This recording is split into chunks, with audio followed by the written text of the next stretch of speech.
Hola, ¿qué tal amigos? Bienvenidos a una nueva edición de Noticias del Río de la Plata. En este programa explicamos por qué, a nuestro entender, Perón resultó ser el mejor presidente argentino para Uruguay. Más allá de las expectativas, dificultades y diferencias vividas dentro de la Argentina en los tiempos del regreso de Perón en 1973, también surgía la existencia de otras dudas, por ejemplo, a nivel regional, fundamentalmente en relación a la política del nuevo gobierno de Perón con respecto al Uruguay. Es que ciertamente la relación entre los dos países en tiempos de los dos primeros gobiernos peronistas, entre 1946 y 1955, fue, en la generalidad de los casos, pésima.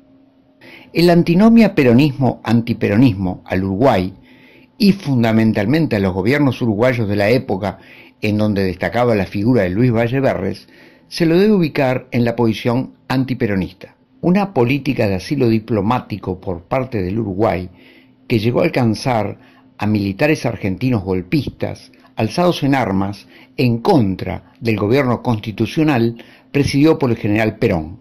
Realmente un sesgo inadmisible de aquel gobierno uruguayo que revela el enorme deterioro de las relaciones argentino-uruguayas que se vivía en aquellos tiempos.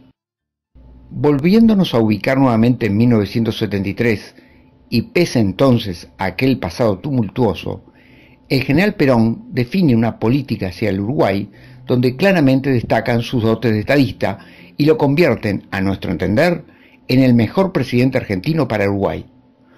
Olvidándose entonces de los resquicios del pasado, el gobierno de Perón encara una agenda con Uruguay sumamente importante, en donde se pueden señalar 4 realizaciones.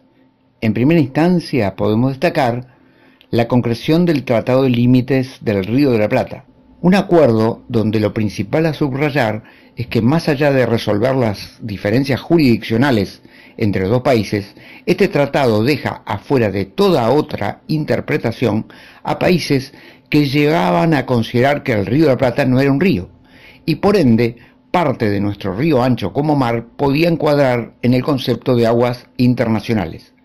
No se olviden que muchos países sostienen, y mucho más sostenían en aquella época, la soberanía marítima de los países en una extensión de solo 12 millas. Con este tratado, la soberanía quedó claramente establecida, exclusivamente para ambos países del Plata, y en forma prácticamente simétrica. Otro ítem destacable en la agenda bilateral fue el desarrollo de la represa hidroeléctrica de Salto Grande, una obra que Perón quería llevar a cabo desde 1946, pero que no contó con la anuencia de los gobiernos uruguayos de la época. En 1973, la situación energética del Uruguay era caótica. La crisis internacional del petróleo golpeó duramente la economía uruguaya, llevándola sin dudas a la recesión económica más severa del siglo XX, muchísimo peor que lo que aconteciera a causa de la crisis mundial de 1929. Con un país prácticamente a oscuras por una alta dependencia del petróleo para la generación de energía eléctrica, la noticia de la firma en diciembre de 1973 del proyecto de construcción de la represa hidroeléctrica de Salto Grande, obra iniciada el 1 de abril de 1974, se constituyó en un excelente dato de la realidad y en un respaldo energético indispensable para el futuro, llegando el mismo hasta hoy en día. Obviamente los dos países se beneficiaron a través del tiempo con esta obra, pero pasando raya, creemos que por varios motivos financieros, técnicos y por la vulnerabilidad energética que aludiéramos en párrafo anterior, el país más beneficiado resultó ser el Uruguay, a partir de esta gran iniciativa que fuera generada por el presidente Perón. Otra realización de importancia correspondiente a aquel periodo fue la construcción de los puentes internacionales sobre el río Uruguay, el de Paysandú Colón, inaugurado en tiempos de la presidencia de María Estela Martínez de Perón, y el de Fraiventos, Puerto Unzué, inaugurado cuando ya había sido derrocada la presidenta constitucional.